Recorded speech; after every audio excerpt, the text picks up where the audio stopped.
Hey, it's Aaron. Today I'm going to talk about the 2025 GMC Yukon. The Yukon gets a refresh this year. This generation came out in 2021. There's a handful of changes, mostly to exterior cosmetics and a little bit to the interior as far as the infotainment and some other things happen. Most of the changes are things that are kind of subtle. So you'll see some obvious changes to the front and rear fascias, but you're going to have to look to notice them.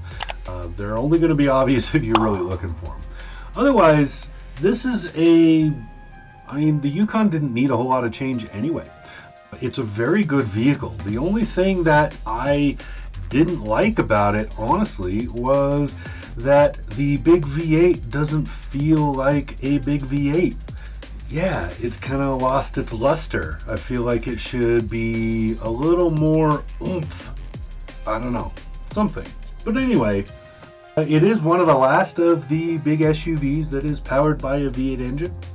It's comfortable, it's quiet, it's everything you expect out of a GMC. The third row is totally usable. Very big vehicle, very good sized third row.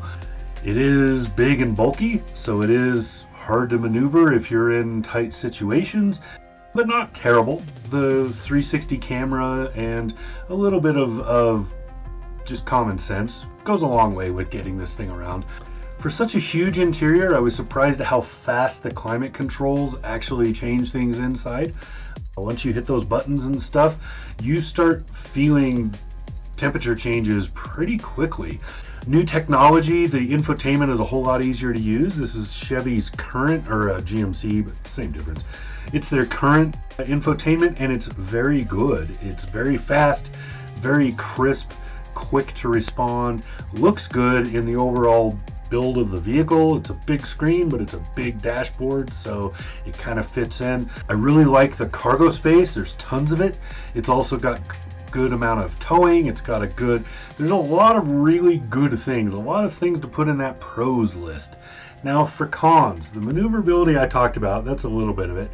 Price tag, this starts at about $69,000, so that's a kind of steep, and for that you're not getting a whole lot of difference from the cheaper Chevrolet Tahoe.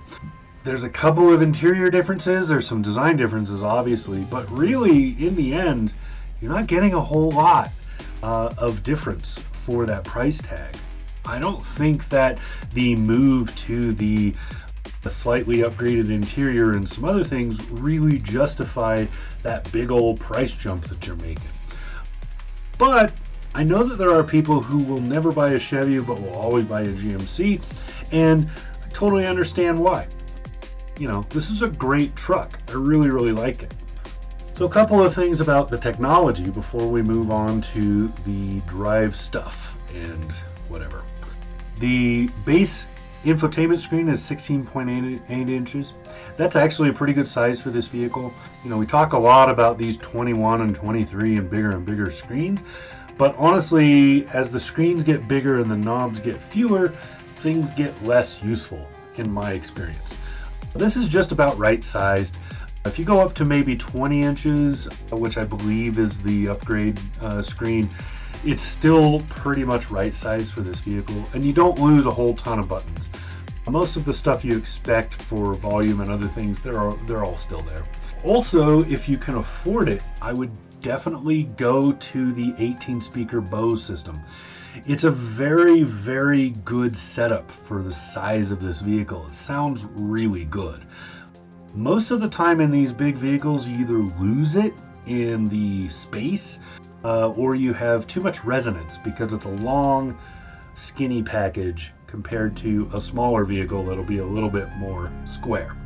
And that doesn't happen in this. It sounds really good, especially with the headrest setup and all of that they do. Fuel economy is going to be terrible. 6.2 liter V8. There's no getting around that in terms of fuel economy. You'll be in the teenage MPGs the whole time. You might get somewhere in the early teens, 13 or 14 around town, and you're going to be at about maybe 17 to 18 on the highway. That was my experience. You're not going to get whole lot better than that. You can theoretically get into the 20s, but don't expect it. But the 6.2 liter V8 has a lot of muscle. So the muscle doesn't come off as muscle car. So it still takes a minute to accelerate. It still takes a little bit of time, to get going and do its thing. It does make nice purring noises while it does that. So that's an upside. But what it really gets you is it gets you towing and hauling. This is more of a truck than it is a speed demon. So you can tow a lot of stuff with this, you can haul a lot of stuff with this, and it will never feel like it can't do it. That's the whole point of this particular design and setup in the GMC. So the Yukon's pretty good for that. Honestly, as an all-around for this, I would say that it's a very good choice for family hauling with a little bit of luxury, but not a lot. The price tag isn't terrible. Most people that are buying it are probably going to be looking at the Denali, because the Denali is kind of synonymous with GMC and luxury. It's not actually the high point of this one. It's actually the mid-grade for the Yukon. So the Denali is about $79,000, so about 10 more than the base, and you get a lot of good equipment for that. I drove the AT4 Ultimate, which is the next step up from that, and that's about pretty close to 100. It's about 97.5, I think. That's not cheap. When you get into the Denali Ultimate, which is the top end of this, you're going to be over that 100. You're going to be in the six figures pretty clearly. You're going to be at about 104, I want to say. You're probably going to be more like 105 or 6 once you've done some options and paid the shipping and delivery costs.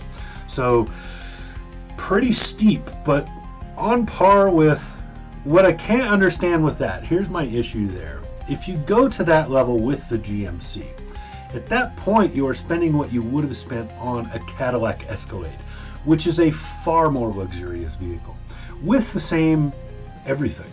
You can get the same power plant and all of that. So I don't understand why you wouldn't make that step, why you wouldn't go to Cadillac. But to each their own. I understand. Most people are not going to be at that level. You're going to be in the Denali, which has more equipment and luxury than you'll be able to get in the Tahoe. So from Chevy, you can't get to that high of a mark, but you can get pretty close, which is why I'm kind of, it's hard to cross shop these three, because really what you're looking at is preference, not price tag. If you're going to go from one to the next, it's going to be based almost entirely on either brand preference or those small aesthetic changes that you may or may not prefer. So that's kind of an ambiguous space, and it's hard for me to quantify it and tell you whether or not one is better than the other. But I would definitely cross shop, because you basically get the same thing. It just changes a little bit in terms of small tangibles that you can barely quantify. It's all going to be preference, but great vehicle. Really liked the Yukon. My kids really liked it. We have a minivan normally, so they're used to having a huge amount of space, and when we get something that is equivalent to the minivan but bigger and off-road capable, they got really happy about that. So yeah, GMC did a really good job with the 2025 Yukon. I like it a lot. So there you go. This has been Aaron. Talk to you again soon.